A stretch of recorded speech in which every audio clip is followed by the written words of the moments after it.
शिवानी उसके मर्जी के खिलाफ बड़े उम्र के आदमी विक्रम सिंह के साथ ब्याह दी गई। इसीलिए वह गाय भैंस की तरह अपने मालिक के साथ ससुराल चली आई।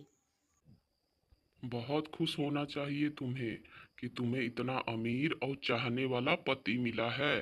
इस घर में तुम राज करोगी, राज। यहाँ तुम्हारे लिए 10 नौकर चाकर है। किसी भी चीज की जरूरत पड़े तो एक बार आवाज लगा देना। शिवानी डरी और सहमी नजरों से विक्रम को देख रही थी। न जाने क्या समझ के उसके पिताजी ने ऐसे मोटे और आधी उम्र के आदमी से उसकी शादी करवा दी। गरीबी, हाँ, कहीं यही कारण होगा। नहीं तो इतनी सुंदर लड़की के लिए एक से बढ़ के एक लड़कों की लाइन लगी रहती। क्या सोच रही हो? अभी मायके का मातम खत्म नहीं हुआ? तुम्हें पता नहीं कि आज हमारी सुहागरात है? नहीं नहीं, आप ऐसा नहीं कर सकते। मैं अभी इसके लिए तैयार नहीं हूँ। मैंने तुमसे शादी तुम्हें शोपीस में रखने के लिए नहीं की है, समझी? मैं जैसा चाहूँगा वैसा तुम्हें करना होगा। शिवानी रोती रही, चिल्लाती रही, लेकिन विक्रम सिंह ने उसकी एक ना सुनी। अगली सुबह शिवानी का जीवन बदल चुका था। वह जबरदस्ती की दुल्हन बनकर जिम्मेदारियां उठाने के लिए तैयार हो चुकी थी। अब हर रोज विक्रम सिंह का अत्याचार शिवानी को सहना पड़ता था। वह अब सिर्फ विक्रम सिंह के हाथों की कठपुतली बनकर रह गई। इसी तरह साल भर बीत गया। मुझे तो लगता है कि तुम बंजर जमीन हो। साल भर बीत गया लेकिन अभी तक मैं बाप नहीं बन पाया। अगर इस साल भी तुमने बच्चा नहीं दिया तो मैं दूसरी शादी कर लूंगा, समझी? ये सब मेरे हाथों में नहीं है और आप दूसरी शादी करने के लिए कैसे सोच सकते हैं? इस साल नहीं तो अगले साल बच्चा भी हो जाएगा। नहीं, मैं इतने साल इंतजार नहीं कर सकता। अब तुम सोच लो कि तुम्हें क्या करना है। शिवानी बहुत परेशान हो गई। वह सोचने लगी कि इस साल अगर उसे बच्चा नहीं होगा तो आगे क्या होगा। अगर विक्रम सिंह ने दूसरी शादी कर ली तो शिवानी कहाँ जाएगी। यह सुनकर तो उसके पिताजी आत्महत्या ही कर लेंगे। एक साल और बीत गया। शिवानी मां नहीं बन पाई और विक्रम सिंह ने दूसरी शादी रूपा नाम की लड़की से कर ली। आप ऐसा नहीं कर सकते।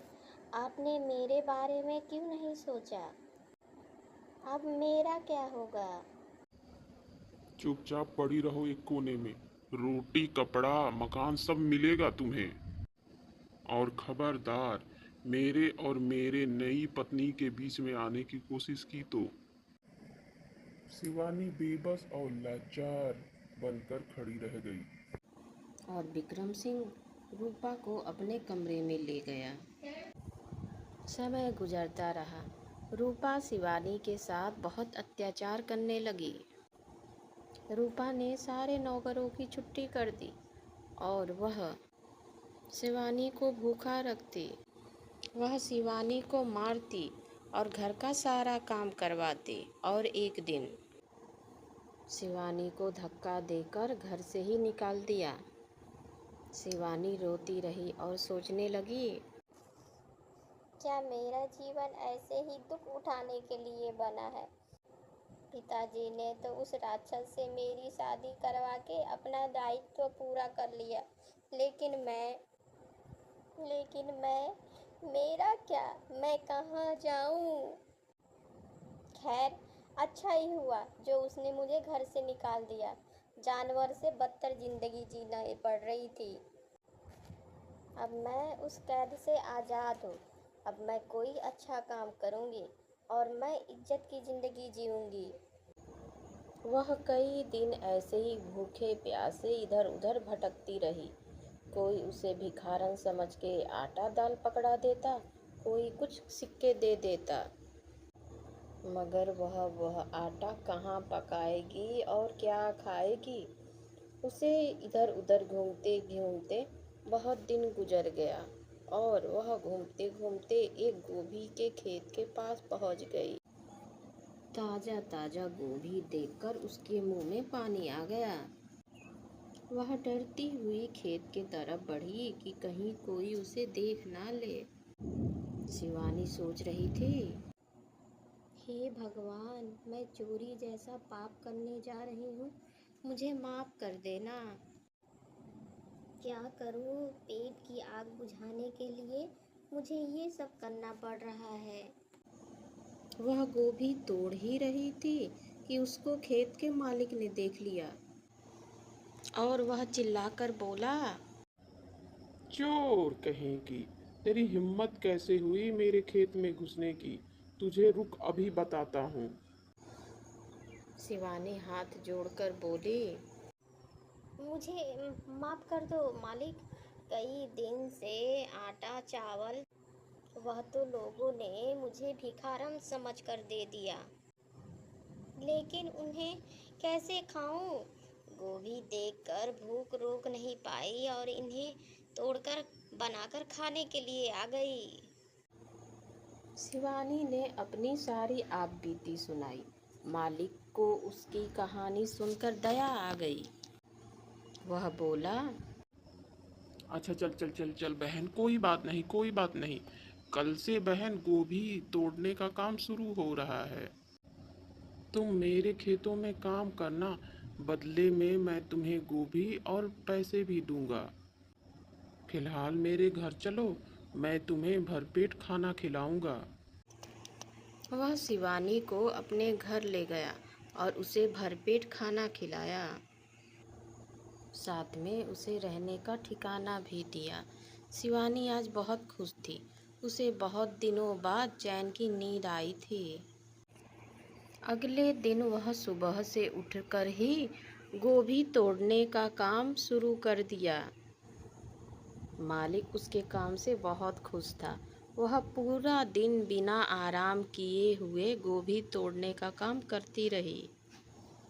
अगले दिन उसने देखा मालिक की बीवी सुफ्था बहुत सारी गोभी भैंसों के आगे डाल रही हैं। भाभी, आप ये क्या कर रहे हो? इतनी सारी गोभियां आपने भैंसों के आगे डाल दी। तो इनका क्या करूं? पड़ोस में भी दो तो पड़ोस वाले भी ताजा गोभी कीन कर ले जाते हैं। भाभी, क्या आप मुझे पुराने बर्तन और मिर्च मसाले दे सकती हैं? ठीक है, मेरे पास कुछ फालतू के पुराने बर्तन पड़े हैं, देती हूँ। शिवानी ने वहाँ से कुछ साफ सुथरी गोभी उठाई और धोकर ले गई। उसके पास पहले से आटा तो था ही। उसने गोभी को कसकर मिट्टी के चूल्हे पर गोभी के पराठे बनाए। गोभी के पराठे बनाते देखकर सुभदा बोली, अरे वाह, तुमने तो गोभी के अच्छे से घस के धुलकर पराठे बना दिए। कहने की हिम्मत तो नहीं हो रही है भाभी, लेकिन आप खाकर देखिए, आपको बहुत स्वादिष्ट लगेंगे। ऐसी भी क्या बात है शिवानी, लाओ मैं खाकर बताती हूँ कैसे बने हैं। सुभदा ने पराठा क्या खाया, उसके पराठा खाने की इच्छा और बढ़ गई। मुझे तो मालूम ही नहीं था कि गोभी के इतने अच्छे पराठे बन सकते हैं। भाभी, आप कुछ अगर मदद कर दो तो मैं गोभी के पराठे बनाकर बेचना शुरू कर दूं। कैसी मदद शिवानी? भाभी, बस आप यह गोभी गाय भैंस को ना डालकर मुझे दे दिया करिए, मैं इसी से अपना काम शुरू कर लूँगी। बर्तन तो आपने पहले ही दे दिए हैं, मैं मिट्टी के चूल्हे पर गोभी के पराठे बनाकर बेचा करूँगी। तुमने थोड़े ही दिनों में मेरा मन जीत लिया है शिवानी। मैं तुम्हारी जरूर मदद करूंगी। कल से यह सारी गोभी तुम रख लेना।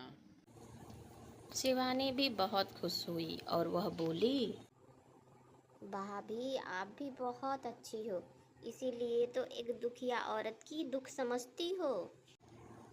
उसके बाद शिवानी ने अपने कमाए हुए पैसे से आटा और मिर्च मसाले खरीदे।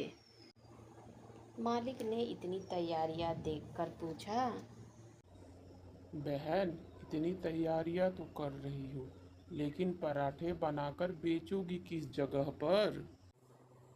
मालिक, आपके खेत के पास थोड़ी सी जगह मिल जाती तो मैं वहीं पे अपना गोभी पराठा बनाकर बेचने का काम शुरू कर देती।